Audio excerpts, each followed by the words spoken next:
Галт тогоо болон зочны өрөг нэгтгэсэн төлөвлөлт өнөөдөр хамгийн өндөр түгээмэл сонголтын нэг болсон. Интерьерийн зураг, сошиал сүлжээ, каталог гэд хаанаас ч харсан том тэлгэр орон зай, гоё гэрэлтүүлэг, арал ширээл, тухтай бодонтой орчин л харагддаг. Гэр бүлийнх нь хамтдаа сууж найзууд нь зочилж хэн нэгэн галт тогоонд хоол иж байгаа мөртлөө бусдаасаа тусгаарлагдаагүй байдаг. Харахад үнэхээр тухтай орчин үе бас үнэтэй интерьер шиг санагддаг. Гэхдээ бодит амьдрал дээр бүх зүйл зураг шиг байдаггүй. Оройн хоол хийх үед өнөрийн зөвхөн галт тогоонтой үлддэггүй. Заримдаа бүх гэрээр тархацдаг. Агаар сорогч нь ажиллаж, аяг тавгны чимээ гарч, угаал дүрийн дээр хідэн тавг үлдэхэл зочны өрөөнөөс шууд харагддаг. Хүүхдүүдийн зурагт үзэж байхад нөгөө талд нь хэн нэгэн хоол хийж байна. Заримдаа зочны өрөө амрах газар биш, харин галт тогооны үргэлжлэл мэт санагддаг. Үнэхээр аль нь зөв сонголт вэ? Галт тогоо болон зочны өрөөг нэгтгэн дээр үү? Эсвэл тусдаа байх нь илүү тухтай юу? Бид зөвхөн гоё зураг, загварын чиг хандлагын талаар ярихгүй. Харин хүмүүст бодит амьдрал дээр юутай тулгардаг, ямар үед галт тогоо зочны өрөө хамгийн зөв шийдэл болгодог, мөн ямар үед дараа нь харамсах шалтгаан болдог талаар өнөөдөр бодиттой ярилцъя. Хэрвээ та шинэ байр төлөвлөж байгаа бол, байшин барих гэж байгаа, эсвэл засвар хийх гэж бодож байгаа бол энэ сэдвэд тань шийдвэр гаргахад үнэхээр хэрэг болно. За тэгвэл яагаад хүмүүс галт тогоо зочны өрөөг ийм хүсдэг юм бол? Үүндээ шалтгаан нь маш энгийн.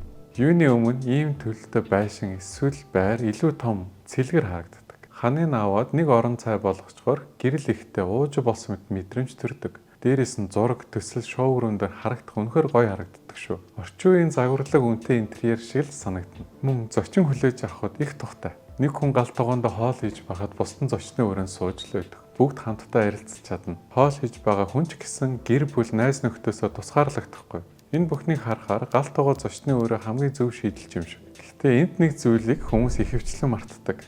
Зураг дээр үнэр мэдрэгддэггүй. Агаар сорогчийн дуу сонсогдохгүй. Бохир аяг тавг хоол хийсний дараах эмх замургүй байдал ч гэсэн харагддаггүй. Тийм болохоор хүмүүс заримдаа бодит хэрэглэнээс илүүтэй харагдах байдлыг харж сонголтоо хийх нь бий. Тэгэхээр энэ шийдэл хүн бүрт тохирох уу? Одоо нэг түгээмэл ойлголтыг талаар ярилцъя. Олон хүн галт тогоо зочны өрөөг орчин үеийн хамгийн зөв шийдэл гэж боддог.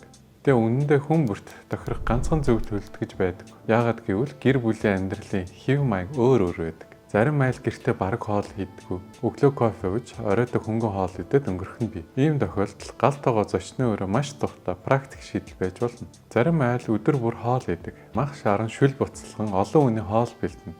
Ийм нөхцөлд нээлттэй төлөлт зарим давуу талаас илүү асуудал үүсэх нь ч бий. Тиймээс энэ загварлagгүй үгүй юу гэдэг асуултаас илүү би өдөр бүр хэрхэн амьдардаг вэ гэдэг асуулт нь чухал байдаг. Эцсийн дүндээ сайн төлөвлөлт гэдэг нь тренд дагсан байхтай биш, харин танай гэр бүлийн хэрэгцээнд хэрхэн тохирсон байдагтай л үндсэнтэй байдаг. Тэгвэл ямар тохиолдолд галт тогоо болон зочны өрөөг нэгтгэх нь үнэхээр зөв шийдэл болдог вэ? Юуны өмнө жижиг байр эсвэл байшинд энэ төлөлт маш сайн ажилдаг. Хоёр жижиг өрөөг тус тусад нь байлгаснаас нэг том нээлттэй орон зай байх нь илүү цэлгэр, илүү гэрэлтэй мэдрэмж төрүүлдэг. Мөн зочин хүлээж авах дуртай айлууд их тохиромжтой. Нэг хүн галт тогоонд хоол иж байхад бусдын зочны хэсэгт сууж бүгд нэг орон зайд харилцаж байдаг. Ингэснээр хинч тусгаарлагдсан мэт мэдрэмж авахгүй. Хэрв та өдөр бүр олон төрлийн хоол хийдэггүй галт тогоонтой нэхвчлэн хөнгөн хэрэглээтэй байдаг бол нээлттэй төлөлт илүү тухтай санагдах нь бий. Тэгээ энд нэг чухал зүйл. Галт тогоо зочны өрөө зөвхөн хан нурааснаар бүтдэггүй. Сайн агаар сорогч, зөв агаар жололт, хангалттай хадгалтын шийдэл нь зэрэг заавал хэрэгтэй байдаг. Залгаа тэгтэй төлөвлөлт бол хамгийн амжилттай холбоотой нэг. Учир нь орон зайг бүрэн хаахгүйгээр галт тогоо болон амралтын хэсгийг хооронд нь зөөлөн ялгаж өгдөг. Тиймээс зөв төлөвлөж чадвал галт тогоо зочны өрөөнд зөвхөн гой харагдах зогсоохгүй өдөр тутмын амьдралын үнэхээр тухтай шийдэл болж чадна. Харин хизээ тусдаа галт тогоотой байх нь зөв бэ? Нөгөө талаас нь харвал тусдаа галт тогоо сонгох нь буруу эсвэл хуучирсан шийдэл гэсэн үг огт биш. Зарим айлын хувьд энэ бүр хамгийн зөв сонголт байдаг. Жишээлбэл хэрвээ та гэрт их хоол идэг бол тусдаа галт тогоо илүү тохиромжтой. Өдөр бүр шарж, хуурч, олон төрлийн хоол бэлтгэдэг айлвал өнөр, уур, аяг тавгны асуудал зайлшгүй гардаг. Ийм үед галт тогоо тусдаа байх нь амьдралын илүү хялбар болгодог. Мөн бага насны хүүхдтэй гэр бүлүүдийн хувьд ч давуу талтай. Хоол иж байх үед хүүхэд амарч хичээлээ хийх эсвэл зурагт үзэх орчин илүү тайван байдаг. Түүнчлэн олон хүн зочны өрөөнд амрах, ажиллах, кино үзэх зорилтоор ашигладаг.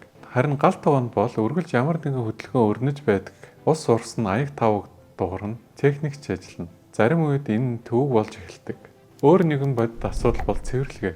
Нээлттэй галт тогоонд бүх зүйл үргэлж харагдаж байдаг учраас эмх цэгцтэй байх шаардлагатай өндөр байдаг. Харин тусдаа галт тогоотой бол оройн хоолны дараа аяг тавгаа үлдээсэн байсан ч хаалга хаагаад зочны өрөөндө тайван амарч болдог. Тиймээс тусдаа галт тогооны хамгийн том давуу тал нь ахуй амьдралыг бусад орон зайгаас салгаж өгдөгт байдаг. Заримдаа энэ нь л гэрээ илүү тухтай болгодог. Одоо галт тогоо зочны өрөөний хамгийн их маргаан дагуулдаг асуудлын талаар ярилцъя. Тэр нь үнэр. Үнэрийн асуудлыг мартаж болохгүй. Энэ бол хүмүүсийн хамгийн их гомдлоод байдаг зүйл. Эхэндээ энэ асуудлыг хүмүүсийг төсөөлж байснаас бага мэт санагддаг. Гэхдээ амьдарч эхлэхээр л хэр чухал зүйлийг болохыг ойлгодог. Учир нь нээлттэй орон зайд хоолны үнэр зөвхөн галт тогоонд үлддэггүй. Буудан, хөшиг, хивс янз бүрийн давуу материалд маш амархан шингэждэг. Ялангуяа загас шарах, мах хурах эсвэл их амтлагчтай хоол хийх үед энэ нь илүү мэдэгддэг. Олон хүн сайн агаар сорогч тавьчихад асуудалгүй болчдөг гэж боддог. Тэ бодит байдалтай зөвхөн агаар сорогч хангалттай биш. Мэдээж сайн агаар сорогч хэрэгтэй. Гэхдээ түүнээс гадна зөв агаарж бололт хэвийн агаарыг урсгал маш чухал. Учир нь үнэрийг зөвхөн сорж авах биш, өрөөнөөс бүрэн гарах хэрэгтэй байдаг. Хэрвээ агаарж болт сайн биш бол үнэр нь галт тогооноос гараад бүх орон зайгаар тархина. Тэгээд хоол хийж дууснаас хойш хэсэг хугацаанд мэдгцээр л байдаг.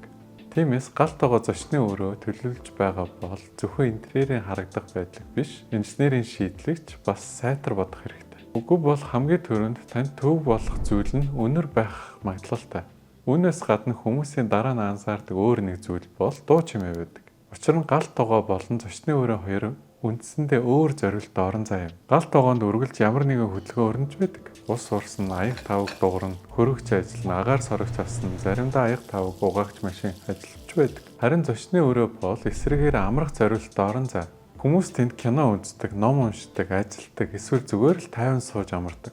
Гэтэл эдгээр хоёр бүсийг нэгтгэхээр өдөр тутмын хэрэглээ нь хоорондоо зөрчилдөж эхэлдэг. Жишээ нь нэг хүн өглөө эрт босоод кофе чанаж байхад нөгөөт нь унтаал үйдэг. Эсвэл орой хэн нэгэн кино үзэж амарч байхад нөгөөт нь галт тогоонд хоол бэлдэж байх жишээтэй. Ийм жижиг зүйлс өдөр бүр давтагдсаар байдаг, заримдаа тухгүй мэдрэмжтэй төрүүлж эхэлдэг. Тиймээс галт тогоо зочны өрөө төлөвлөхдөө зөвхөн хэрхэн харагдахын биш, гэр бүлийнхэн гишүүд нэг орон зайг зэрэг ашиглахдаа ямар мэдрэмж төрөхийг бас бодож үзэх хэрэгтэй. Нээлттэй галт тогооны талаар ярихдаа хүмүүсийн тэр бүр бодоод байдаггүй нэг асуудал бий. Тэр нь эмх замбраагүй байдал. Тусдаа галт тогоотой үед оройн хоол хийсний дараа хэдэн аяг тавг үлдсэн байсан ч хаалгаа хаагаад төр марцчих болно. Харин галт тогоо зочны өрөөнд тийм боломж байдаггүй. Учир нь галт тогоо нь зочны өрөөний нэг хэсэг болцсон байдаг. Угаалтур дээр байгаа аяг тавг, ширээн дээр үлдсэн зүйл, хоол хийсний дараах жижиг эмх замбраагүй байдал хүртэл шууд нүдэнд тусна. Та өөрөө ч харан зочиж харна. Тиймээс нээлттэй галт тогоо үргэлж илүү цэвэрхэн байхыг шаарддаг. Зарим хүмүүсийн хувьд энэ нь асуудал биш. Харин зарим хүмүүсийн хувьд өдөр бүр анхаарах ёстой нэмэлт ажил болдог. Мөн ийм төрлийн төлөвлөлтөд хадгалтын шийдвэр маш чухал байдаг. Ил харагдах бүх зүйлс интерьерийн нэг хэсэг болдог учраас шүүгээ, хадгалалт, суйрлуулсан техник зэрэг илүү их анхаарал хандуулах шаардлагатай болдог. Товчхондоо нээлттэй галт тогоо бол зөвхөн дизайн биш. Энэ тодорхой хэмжээний сахилга бат шаарддаг амьдралын хэв маяг юм. Гэрэв та эмх цэгцтэй орчин дуртай бол энэ давуу тал болж чадна.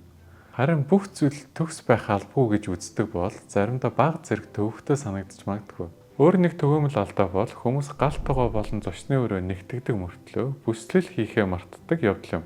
Заримдаа ханаа нураагаад бүх зүйл сайхан боллоо гэж боддог. Гэтэл үр дүн нь нэг том хоосон өрөө бий болгочдөг. Өндөө галт тогоо зочны өрөөнд ч гэсэн бүсчил тодорхой байх хэрэгтэй. Галт тогооны хан дуусч байна, амралтын хэсэг хаанаас эхэлж байна гэдгийг мэдрэгдэх ёстой. Үүнийг заавал ханаар нь тусгаарлах албагүй. Тэг ширээ, буудангийн байршил, гэрэлтүүлэг, таасны шийдэл, бүр шалны материал хүртэл орон зайг нь бүсчлэх тусдаг. Хэрэв ийм ялгаа байхгүй бол өөрөө эмх замбраагүй харагдаж эхэлдэг. Заримдаа бүр галт тогоо нь бүх орон зайг эзэлцгсэн мэдэх мэдрэмж төрүүлдэг. Мөн энд хүмүүсийн гаргадаг бас нэг алдаа бий. Тэр нь өрөөний хэмжээг зөв үнэлдэггүй явдал. Нээлттэй төлөвлөлт бүх өрөөнд тохирдоггүй. Хит жижиг орон зайд галт тогоо хоолны хэсэг, буудан гээд бүхнийг л багтаах гэж оролдохоор өөрөө улам шахацлцсан мэт болдог. Харин хит том орон зайд эсрэгээр хоосон, тухгүй мэдрэмж төрөх нь бий. Тиймээс хан нураахаас өмнө тавилга хаана байрлуулах вэ гэдгээ эхлээд бодох нь зөв хэрэг. Буудан хаана байх вэ? Хоолны ширээн хаана байрлах вэ? Хөргөч галт тогооны шүүгээ ямар хэмжээтэй байлгах вэ? За эдгээр тооцохгүйгээр зөвхөн орон зайг томруулах гэж нэгтгэн заримдаа амьдралыг илүү хялбар биш болгодог, илүү төвөгтэй болгочдог. Гэтэ үүндээ заавал хоёр туйлын нэгийг сонгох албагүй. Өөрөөр хэлбэл галт тогоо бүрэн нээлттэй байх эсвэл бүрэн тустай байх гэсэн хоёр сонголт байдаг. Сүүлийн жилүүдэд хамгийн практик шийдлүүдийн нэг бол галт тогоог зочны өрөөний хажууд байрлуулад хэсэгчлэн тусгаарлах болсон. Магадгүй хамгийн зөв шийдэл нь дундах хөлбөр нь байж болно. Жишээлбэл шилэн хаалт ашиглаж болно. Ингэснээр орон зай нь гэрэлтэй, нээлттэй хэвээр үлдэнэ. Гэтэ үнэр дуу чимээ тодорхой хэмжээд хязгаарлагдана. Мөн гүйдэг хаалга маш сайн шийдэл болдог. Өдөр тутамдаа нээлттэй байлгаж болно. Харин хоол хийх үедээ эсвэл шаардлагатай үед хаах боломжтой. Зарим хүмүүс бүр өргөн нээлттэй үлдээгээд ирээдүйн хаалт суйрлах боломжтойгоор төлөвлөдөг. Энэ нь сонголтоо хадгалж үлдэх ухаалаг арга юм. Учир нь хамгийн сайн төлөвлөлт гэдэг нь таны нэг шийдэлт хүчээр барьж үлдэхгүй харин хэрэгтэй үедээ орон зайг өөрчилж ашиглах боломж олгодог төлөвлөлт байдаг. Олон хүн галт тогоо зочны өрөөг илүү хямд гэж боддог. Учир нь хан баг, хаалга баг нэг том орон зайтай шүү дээ. Гэхдээ бодит байдал дээр үргэлж тийм байдаггүй. Яагаад? Учир нь нээлттэй галт тогоо нь зочны өрөөний нэг хэсэг учраас бүх зүйл илүү цэвэрхэн, илүү үзэмжтэй харагдах шаардлагатай. Үүнээс болоод галт тогооны нүүрэн тал, суйрлуулсан техник, гэрэлтүүлэг, агаар сорогч зэрэгт илүү их хөрөнгө оруулалт хийх нь элбэг. Харин тусдаа галт тогоо бол зарим талаараа илүү уян хатан байдаг. Бүх зүйлс төгс харагдах албагүй учраас практик шийдэл сонгоход илүү амархан. Мэдээж тусдаа галт тогоо нь нэмэлт хан, хаалга зарим тохиолдолд илүү их талбай шаарддаг сул талтай. Тиймээс аль нь хямд вэ гэсэн асуултад нэг хариулт байдаггүй. Илүү чухал асуулт бол аль нь таны амьдралын хэв маягт илүү тохиромжтой вэ? Ингээд бүх зүйлийг нэгтгэхэд хамгийн энгийн дүгнэлт хий. Эцсийн дүндээ зөв шийдвэр гэдэг нь интерьерийн зураг дээр хамгийн гоё харагддаг нь биш. Харин таны өдөр тутмын амьдралд хамгийн тухтай мэдрэмж төрүүлдэг шийдвэр юм. Тиймээс төлөвлөлт хийхдээ одоо юу тренд болж байна вэ гэж асуухаас өмнө бид энэ орон зайд өдөр бүр хэрхэн амьдрах вэ гэж өөрөөсөө асуугаарай. Энэ асуултын хариулт нь ямар ч дизайнээс илүү чухал бөгөөд тэр асуултын хариулт нь таны гэрт хамгийн зөв шийдлийг өгнө. Та өөрийн гэртээ ямар хувилбарыг сонгох вэ? Нэгдсэн галт тогоо зочны өрөө, тусдаа галт тогоо эсвэл гүйдэг хаалгатай галт тогоо. Хэрэв танд аль хэдийн туршлага байгаа бол харамссан эсэхээ сэтгэл дээр бичээрэй. Цугаад агаарай. Учир нь бид цаашид төлөвлөлт, барилгын алдаа болон засварын дараах биш. Өмнө нь бодож үзэх шийдлүүдийг задлах болно. Дараагийн дугаар хүртэл баяртай.